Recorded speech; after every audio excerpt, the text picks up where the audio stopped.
Eh bien, merci d'être là. C'est chouette. Notre première soirée avec, oui c'est ça, post-confinement avec Davy, les éditions Mu et Emmanuel Gros. Pour nous c'était important. Cette soirée elle était programmée, je sais plus si c'était en avril. En avril. Voilà. Donc c'était un peu désespérant et avec Davy on s'est dit qu'est-ce qu'on fait, on la remet pas, on a réfléchi, puis on s'est dit voilà, on a déconfiné, allez, on la remet, on prend pas tant ce risque mais parce que c'est plus une notion de plaisir qu'autre chose. Mais de se dire allez on rejoue cette carte pour terminer juste avant les vacances quoi.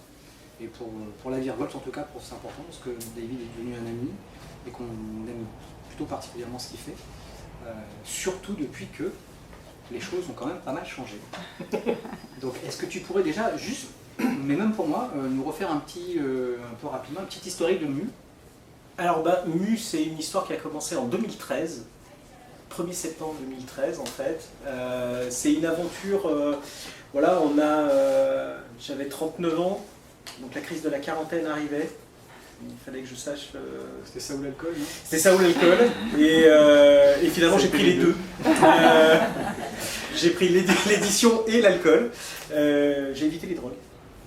Non mais l'alcool est une drogue, mais on en reparlera. Oui. Les drogues dures. Quoique. Ouais, non, bref. Donc voilà, donc j'ai monté cette maison d'édition. J'avais déjà travaillé énormément dans la culture, mais plutôt art contemporain, jazz, et j'avais une envie de littérature. Et donc j'ai monté cette maison d'édition, d'abord en numérique, pour commencer, parce que j'avais pas beaucoup de moyens, pour être tout à fait honnête. Donc j'ai d'abord attaqué sur le pendant numérique, et très rapidement en fait l'objet livre me manquait. Pour être tout à fait honnête, et je suis très rapidement passé en version papier et numérique évidemment. Mais tu étais déjà lecteur de SF toi? J'étais déjà lecteur de science-fiction, mais je fais partie de cette génération qui a été baignée en fait par la science-fiction, par l'imaginaire au sens général du terme, mais sans en être un spécialiste.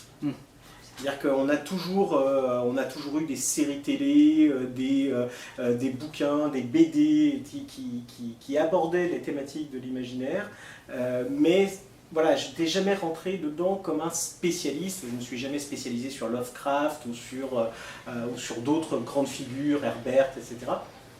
Et j'étais plutôt un consommateur heureux de ces lectures.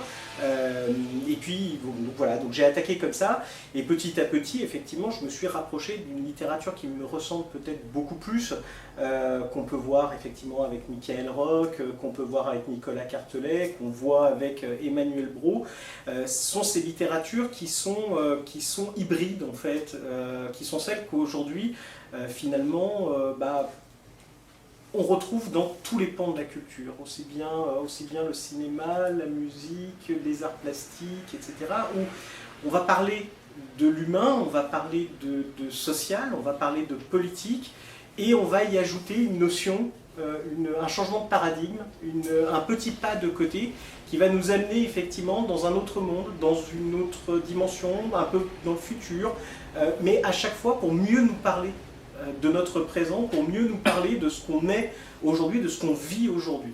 Et en fait, j'ai compris cette ligne éditoriale des années après avoir commencé, simplement à la suite d'une discussion avec Mathieu Rivero, qui est un auteur des Moutons électriques, édité aux Moutons électriques. Sa sœur est une productrice de cinéma indépendant, et lui disait mais arrête avec tes romans, de toute façon personne lit ça, et puis c'est mauvais, c'est pas de la bonne littérature, puis qui s'intéresse à l'imaginaire, tu devrais écrire sur des choses contemporaines, sérieuses, etc. Donc lui dépité, et 10 minutes après, elle lui dit au fait, as-tu vu le dernier épisode de Game of Thrones? C'était absolument génial. Là il a rien en disant mais comment te dire? Comment te dire? Je suis en train de me parler d'une série d'imaginaire. Ah oui, mais c'est génial. Oui, donc ce qu'on propose dans l'imaginaire peut être génial. Finalement, l'imaginaire, c'est comme toutes les littératures. Toutes les littératures ont leur excellence, leur divertissement, et quelquefois leur mauvais roman. Mais voilà, il n'y a pas n'y a pas de vérité absolue. C'est pas parce que vous écrivez du polar que vous êtes condamné à faire du roman de gare, pardon pour cette comparaison un peu caricaturale, mais voilà, vous pouvez avoir d'excellents polars en littérature, et qui sont des vraies œuvres de littérature. Et vous pouvez avoir des romans divertissants en littérature blanche. Je pense à Anna Gavalda par exemple, qui sont des littératures tout à fait divertissantes, mais qui n'apportent pas plus que ça à votre vie quotidienne. Et en SF, c'est exactement la même chose. Et donc j'ai décidé effectivement de prendre ce chemin. Alors il y a eu la rencontre effectivement avec Michael Rock, qui m'a aussi fait évoluer en tant qu'éditeur, parce qu'un éditeur, c'est pas une espèce de bloc monolithique. Ça veut dire qu'il évolue avec ses auteurs. Il y a une transmission, il y a un échange qui se fait avec les auteurs, et les auteurs lui permettent d'avancer également dans sa recherche d'une espèce d'absolu littéraire. Et donc ça a été cette première rencontre avec Michael Rock, ça a été la rencontre avec Nicolas Cartelet, la rencontre avec Emmanuel, la rencontre avec Katie Stewart, également sur toutes les questions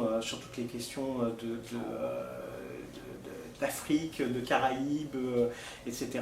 Et voilà, et donc j'ai énormément évolué là-dessus, ce qui nous a permis effectivement en septembre de nous poser la question d'ouvrir effectivement un peu plus à la distribution et à la diffusion.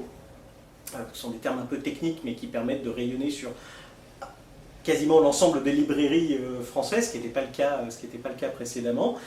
Et nous avons trouvé un accord effectivement avec Mnemos, qui est une maison d'édition qui depuis des années cherchait à ouvrir un label éditorial qui était dans ce que je voulais proposer.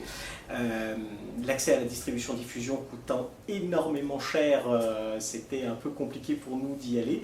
Et cette proposition est tombée au bon moment. En plus, c'est des amis, donc ça tombait très bien. Et donc nous avons pu accéder à la distribution-diffusion grâce aux éditions de Mnemos, en donnant un label de littérature en leur sein. Et voilà ce que ça donne.